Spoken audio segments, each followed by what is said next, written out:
Well. Another day in the books for us here in Louisiana. Um, Another long day of practice. We didn't get more than 30 minutes out there, sadly, the media, but we were out there for about an hour and a half, almost 2 hours before, and just kind of hanging out, seeing what we could see. And we saw a lot today, a lot of encouraging stuff for LSU. Jayden Daniels was making some really nice throws. You saw him step back there and uncork a few passes right through traffic. Saw Garrett Nussmeier uncork a few really good passes as well. You saw increased play from the quarterbacks. Once again, you're seeing a lot of 3-4 combinations on the front from our defense. And you're seeing a lot of Xavier Carter being used as a defensive end, which is very interesting to me. Making use of that outside linebacker defensive end profile, hybridized profile, which we couldn't make use of for the last few years with the 4-3. But now with the 3-4, 4-3 modified kind of hybrid switch, we can utilize all of those profiles. You saw Desmond Little getting reps. He's another one of those defensive end, outside linebacker kind of bodies that didn't fit in all with Coach Orgeron's setup. And now you're seeing those type of guys finding a place. If anybody comes in here and has questions, feel free to hit me up with questions about whatever. We're out here on a Saturday night outside of this hotel, just doing this.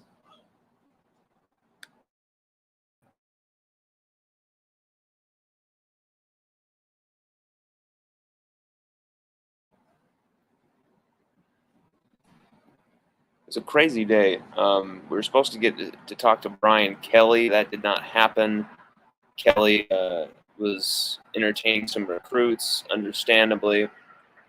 But we got a weird kind of poorly, kind of hard to deal with setup there, where we had the players come in and you just kind of had to throw questions at them and kind of fight for the questions. And a lot of questions were just thrown in there before answers were even finished. But we were able to get a few questions for B.J. Ojolari, a few questions for Miles Brennan. LSU's Michael Bonnet chose to have Miles Brennan, Jack Besh, Ollie Gay, and B.J. Ojolari speak with the media. Ollie Gay came talk with the TV, but then he was out of there. I don't think he stuck around to talk to the writers, but he talked to TV, and then he was out of there. But everybody else we got to talk to had a great extended visit with an LSU Tigers parents.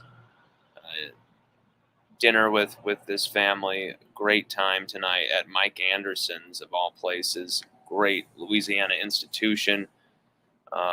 We were given the first-class treatment by this family. I just want to tell them, you know who you are. Thank you for showing me and my father unbelievable hospitality, friendship. This was a night I won't forget soon. This was really cool. Being able to break bread with one of the premier LSU Tigers on this team, part of this program, and get to know him and his family. No interviews, no on the record anything, no phones, no cameras, nothing. Just people getting to know each other, and that was really fun to be able to do tonight. And it looks like we have a comment in this section. EDub4, what's up, man? How is Cardell looking with the starting line? Cardell was in there a lot. Cardell Thomas was in there for a lot of reps. You saw 58 in there a ton. Cardell's looking okay. He's looking big. 1 second.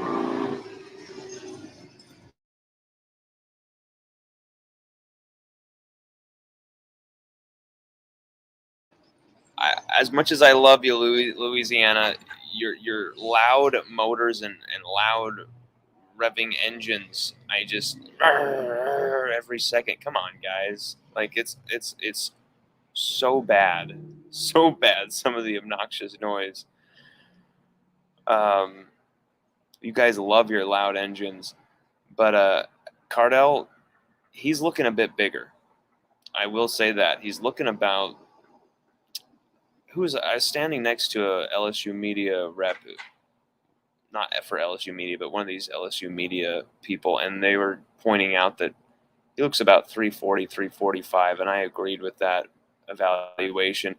He's looking a bit bigger. So is Anthony Bradford. They're looking a bit big, but they'll cut into that weight. They'll be fine. Cardell Thomas was getting a lot of reps though, uh,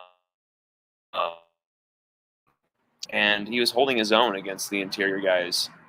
There was one rep where he kind of got pushed back, allowed Miles to kind of have to escape the pocket. But all in all, I liked what I saw from him. Will Campbell, though, stuck out the most, E-Dub. Will Campbell was up there just, I mean, there's some reps we've got on our footage where Will Campbell is just an absolute shield, just destroying people on that left side. And there was supposed to be a switch of personnel, but Brad Davis is like, nope, keep him in there, keep him in there.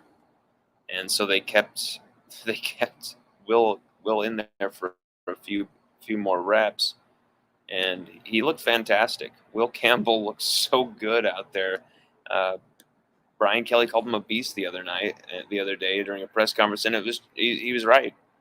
Will is an absolute freak of nature out there. He just has so much aggression and intensity.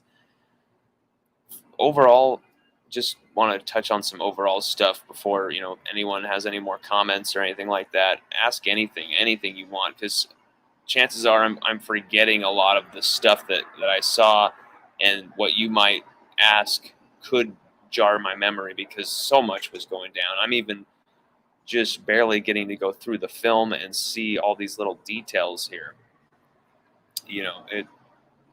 We're going from the practice straight to the press conferences, no stopping, and then I went straight from the press conferences to dinner.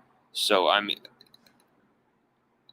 bear with me. I wasn't able to get everything out immediately, but we I thought on getting stuff out considering.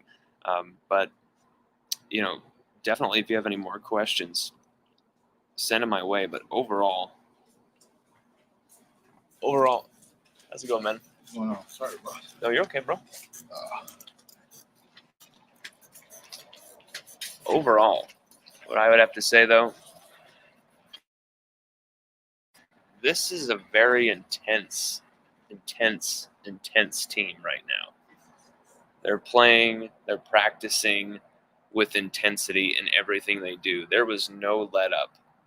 The player I had dinner with tonight was breathless. He had a headache. He was like, and he's in peak physical condition. He's no slouch, and he was like, damn, they ran us hard. And it was there. Evidence was there. I mean, they could not stop after each rep, running to the sideline, running from each. They were constantly moving. They wanted nonstop energy today. You didn't see Kelly stop anything, scream at anyone, but you saw coaches constantly keeping tabs, constantly demanding energy, constantly demanding intensity. It was there was no let up. It seemed like the last staff, it was more about what the players are doing, how the players are doing. The staff are like matching the players' intensity. And I feel that's where you're seeing such a difference with this team is the staff know that they have a part to play just as much in changing this culture as the players do. And if they're not going to show the way, then who is? Guys like Joe Sloan take those reins and drive that point home and kind of try and lead with his own example. You're seeing Brad Davis do the same thing. You're seeing Cortez Hankton. You're seeing Robert Steeples do it in a more measured way. He's not as, Robert Steeples, Joe Sloan, two very different coaches achieving almost the same exact results because Steeples does it in a more calmer, more measured, more academic way of teaching. I was watching him going through his reps with his DBs, and you could barely hear a word because everything was so calm, so chill, and he's, come on. Now that's lazy. That's a lazy rep. Pick that up. And they wanted it to be uniform, consistent. They wanted it to be measured. They wanted it to be intense but controlled. They want to walk that fine line, and they want to nope, you're over the line. Nope, get back. Okay, you're good. Now just ride that. It's just the details matter. Every little detail matters with this staff. And they're making it pay off here. I believe that this is the beginning of something special with this staff. With this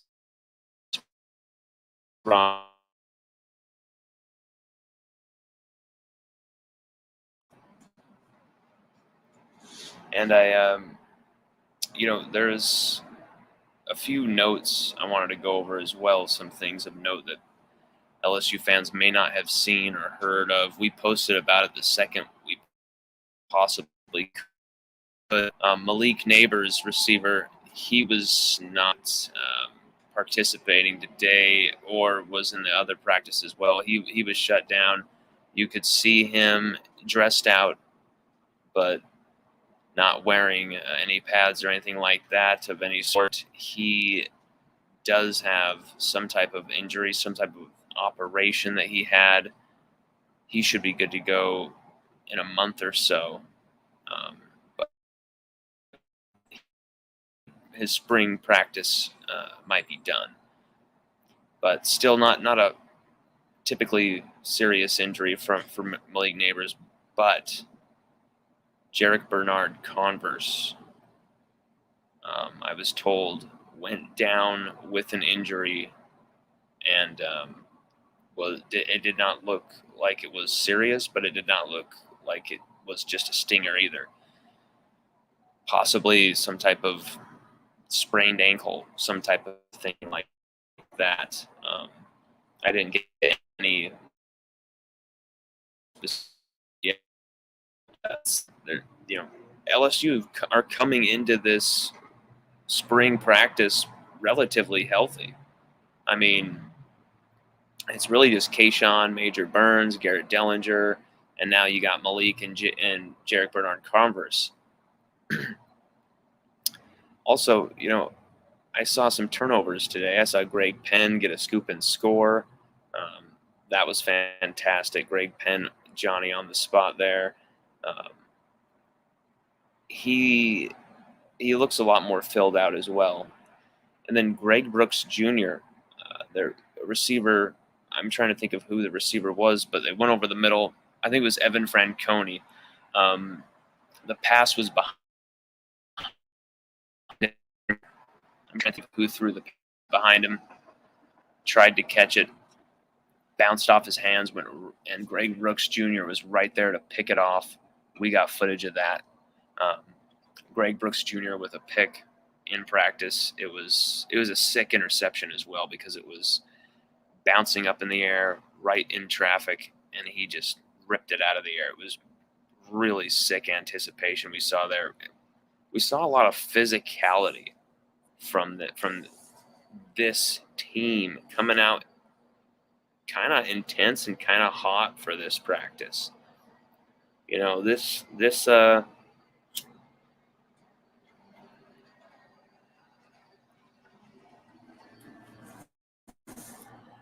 These practices are intense, okay? I did not expect them to be coming out with aggression and intensity this quick in their practices. I didn't expect to see 11v11 this quick. I didn't expect to see, these guys jamming receivers and everybody involved in fisticuffs along the line of scrimmage. That's what it's about. Oh, we got another person in here. Kyle, what's up, my man? How you doing, brother? Kyle Skynes. Hey, my man, we're just, we were thinking about just shutting the night down and going to sleep, but then we were like, why not do a live stream real quick from our hotel balcony? Why not?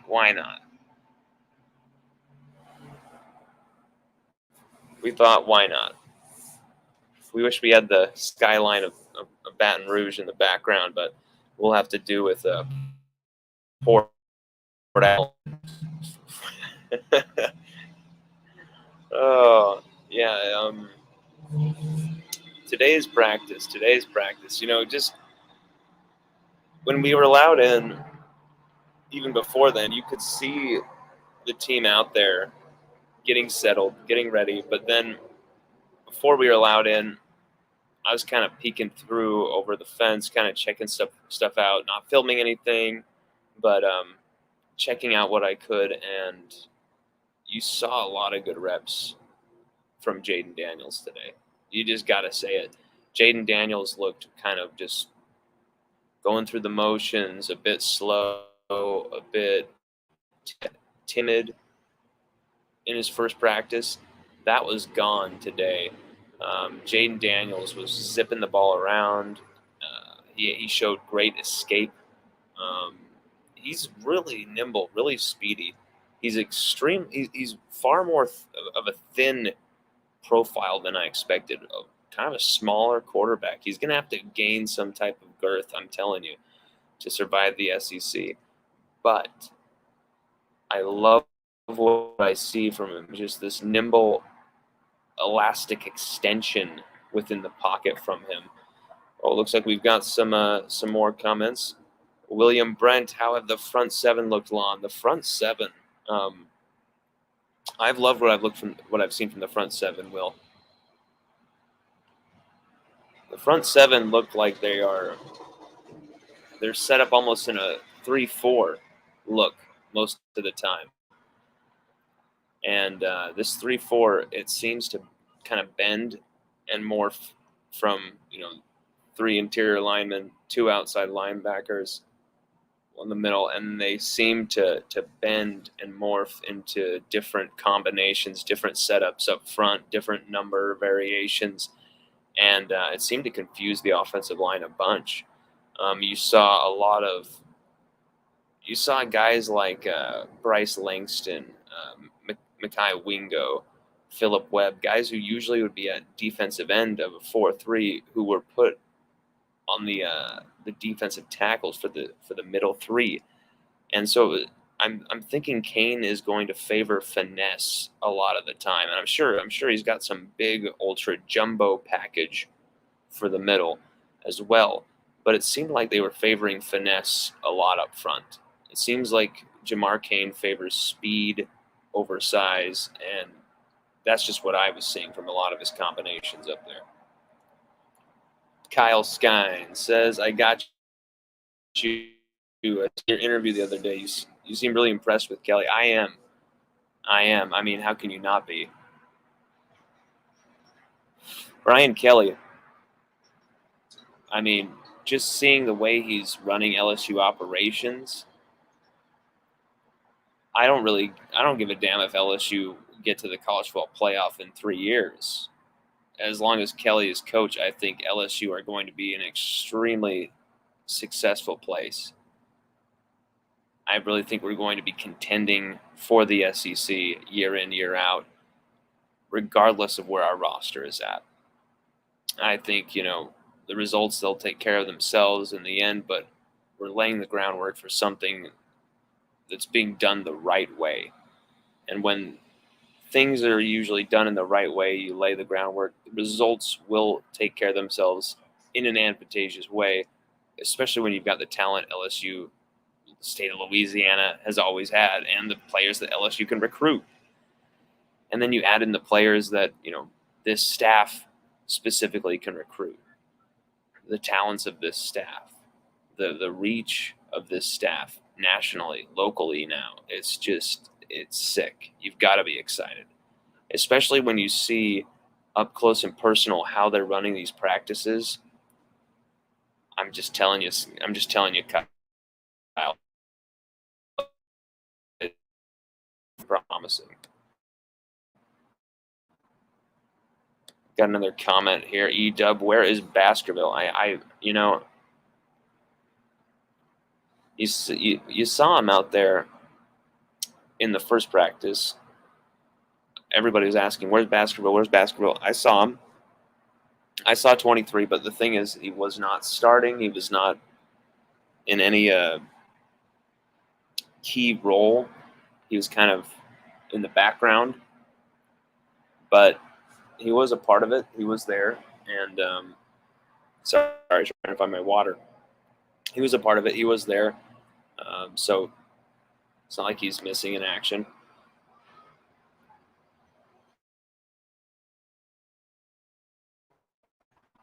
Yeah, your end, but it could be my end. It might be the fact that I'm out of state, not getting as good of coverage. I'm not sure. But yeah, very interesting to see this team taking shape like this. Sorry, I got all this craziness driving by me.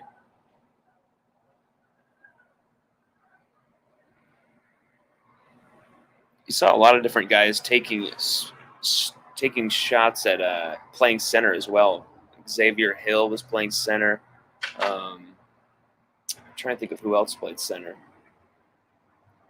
I remember Xavier Hill playing center the most. Of course, Charles Turner was in there, I think. Yeah, Charles Turner. Just what really stuck out to me was Will Campbell on the offensive line. Just unbelievably aggressive. Walker Howard had a good day as well, throwing the ball around with some zip. But then, those guys kind of were kept back a bit while Miles and Jayden Daniels were allowed to kind of take the majority of those reps, while Nussmeier, Howard were kind of sitting back watching. And so there's some interesting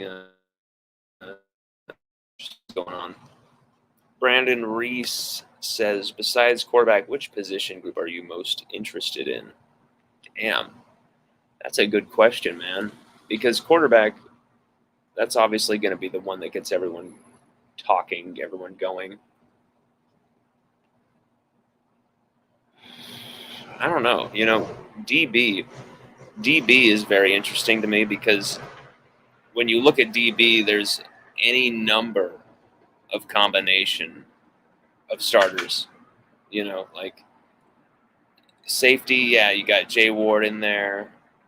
There's a few proven guys, that Sage Ryan, maybe Jordan Tolles finally takes the mantle this season. You even have Todd Harris still there. Derek Davis Jr. is a player who it's like either this guy is going to pop or he's going to transfer. There's a lot of talent at the safety position. It's just figuring out who's going to be the guy, who's going to beat out who. Corner is where there's a lot of questions, but I've got to settle one question for everybody right now. Do not worry too much about one of these corner spots, because Mekhi Garner is going to fill that spot. Okay, Mekhi Garner, you might remember him from playing for Billy Napier the last little while, Louisiana Raging Cajuns. Mekhi Garner is a freak, okay? And take it from one of the best receivers who plays for LSU, telling me personally that Mekhi Garner is an absolute freak. Just 6'2", lengthy as hell, huge frame, all over it. And we got to see Mekhi Garner up close and personal last few days, and I got to tell you, Brian Kelly said Mekhi Garner's an NFL player. He's damn right. And I'm not saying LSU are going to have a gem with every one of the transfer guys that they got, all 13, but Mekhi Garner is one. Jarek Bernard-Converse, going down with that injury, how will that affect his future this offseason with LSU? Will it, stunt his arrival into fall? Will it kind of limit him, keep him on the back burner? This is his last year of eligibility. Veterinarian grad from Oklahoma State, all Big 12 corner. He's got to seize this moment. He's definitely cannot have any injuries or anything like that. Keep him sidelined. But there's talk of Quinton Pig Cage. I saw a lot of him out there. Number 38 was fantastic in the Texas Bowl.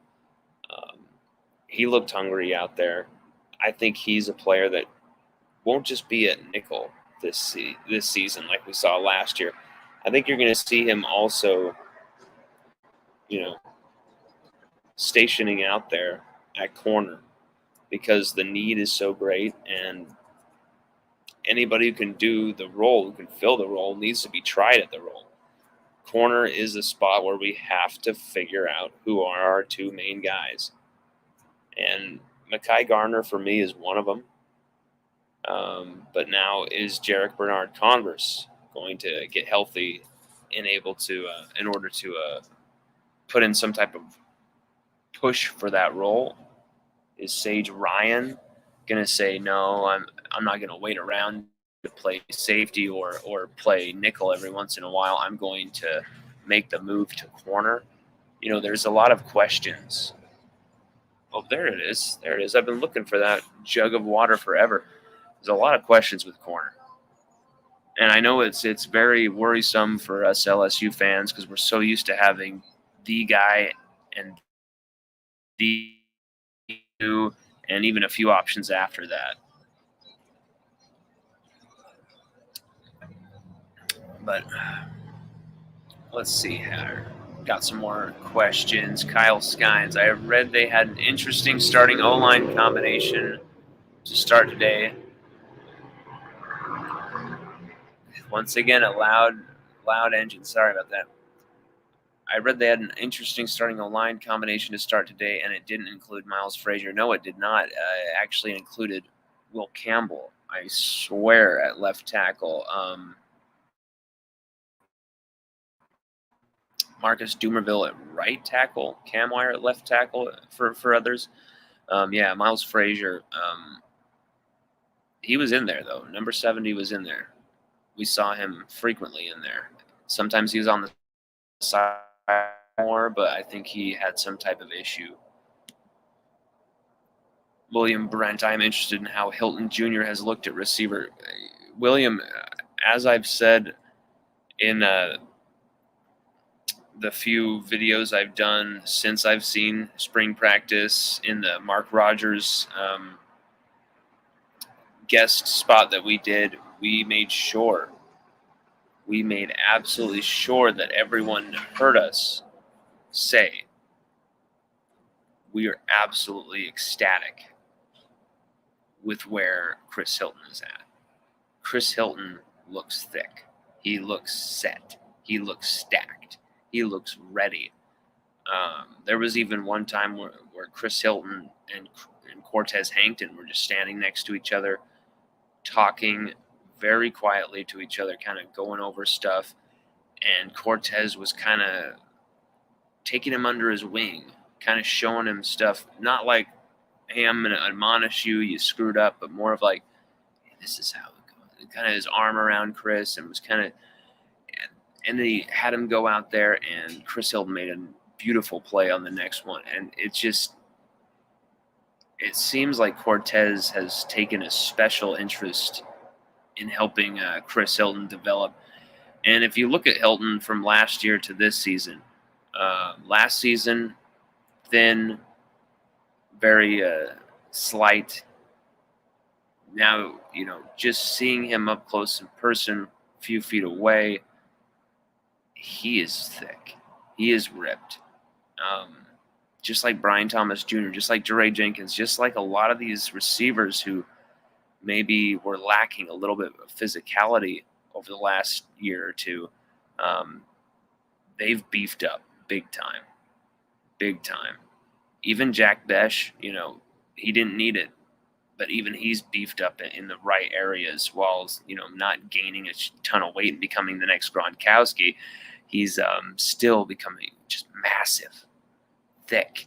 And I think Jake Flint is the perfect strength and conditioning coach for this team to get this team back to where it needed to be. We didn't need everyone to be ripped and crazily, jacked and loaded, but we needed some guys to have some renewed physical stamina and some energy to actually last 4 quarters.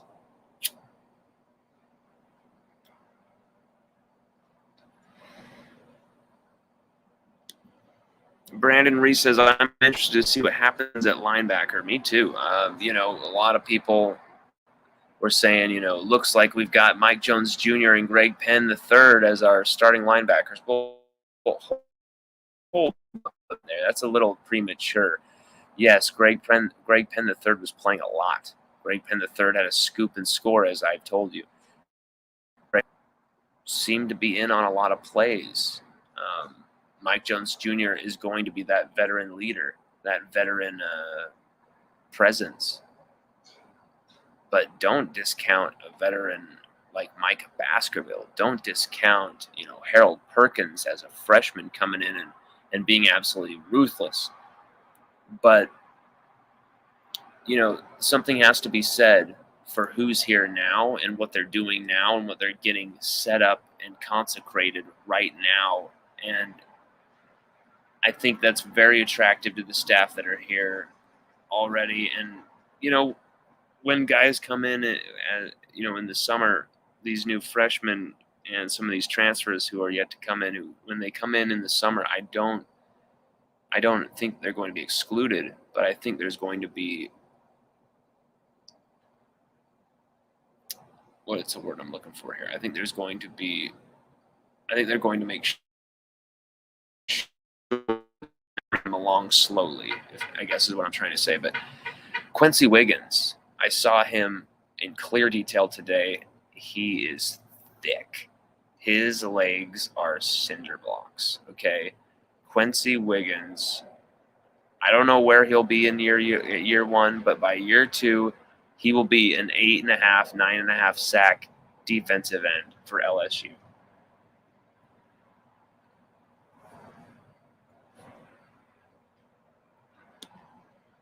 Kyle Skine says Bernard Converse was injured today. Yes, he was. Yes, we got confirmation of that from an LSU Tiger. I didn't know anything about that, but then an LSU Tiger told me that and said, "Did you guys see Jarek?" And I was like, "What?" And he said, "Jarek." Jarek went down. For a second, I was like, "Who's Jarek?" And then I was like, "Oh my God, Jarek Bernard Converse." And so, very quickly, that person was like, "Oh, shoot, I shouldn't have said anything." So I kind of backed off there. I'm not the type of person that bothers my sources into submission. Give me information, tell me everything. They'll give it to me if they want to. If they don't, that's fine. I'm not going to, I don't treat people like they're freaking robots. Matt Dukes, have you heard about Tyler Steen? It's gone really quiet on Tyler Steen, and you know why? This is something I've said before about Tyler Steen. This is something I said when I was doing, something I've written, something I've said before when I've profiled Tyler Steen. He doesn't have to make a decision until almost May. So, he's got so many schools coming for him. He doesn't have to make a decision right now. And he doesn't, why would he even want to? He can't even do any activities or even play for quite some time. So why would he want to even make a decision right this second so early? So he's going to wait to make that decision, and that makes sense. With Tyler Steen, though, I expect him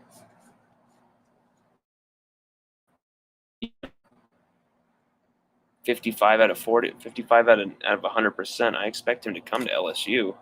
LSU would be the best decision for him, in my opinion. Then again, he would be arriving to a really thick, really deep offensive line already. So, we'll see. I think there's other attractive options for Tyler Steen, but when it comes to playing for the best offensive line coach in America, I really think you're selling yourself short going anywhere else. But remember, he only has a year of eligibility.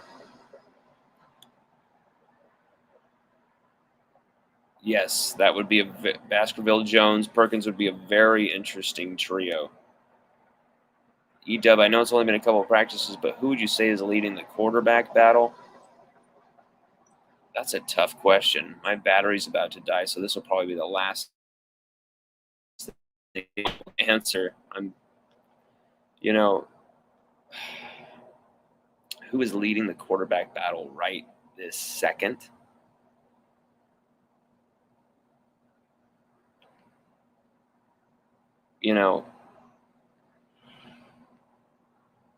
If there was a game tomorrow, I think they would start Miles Brennan, because Miles is actually in the shape. I know he's been injured and stuff, but he's actually been conditioning for weeks now. He's a lot more urgent. He's a lot more intent in his passing.